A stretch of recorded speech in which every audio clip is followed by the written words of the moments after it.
Hello friends, நான் தான் உங்கள் தமிழ் கார்மிக் பேசுகிறேன். இன்றைக்கி நம்ம எந்த வண்டி பார்க்க போகிறோம்னா Volkswagenல வென்டோவில் வந்து ஏசி ஃபில்டர் வந்து எப்படி மாற்றினா உங்களுக்கு காட்ட போகிறேன்.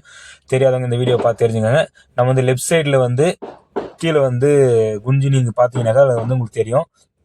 அந்த இடத்துல பாருங்கள், நான் வந்து உள் சைடில் இருக்கிறத ரைட் பக்கம் தள்ளினேன், வெளி சைடில் இருக்கிறத லெஃப்ட் பக்கம் தள்ளினேன். லெஃப்ட் பக்கம் தள்ளினோடனே அந்த ஃபில்டர் வந்து வெளியே வந்து லாக் வந்து ஓப்பன் ஆயிடுச்சு. ஃபில்டர் வந்து வெளியே எடுத்துட்டு அந்த கப்பில் வந்து உட்கார வச்சுட்டு அந்த ஃபில்டரை வந்து நீங்கள் வந்து மேலே தூக்கி வைங்க. மேலே நீங்கள் அதை தூக்கிட்டு கொஞ்சம் ஒரு கையில் அழுத்தி பிடிச்சிட்டு அப்படியே இந்த இந்த ரைட் சைடில் ஒன்று தள்ளணும், இன்னொன்று வந்து லெஃப்ட் சைடில் தள்ளணும்.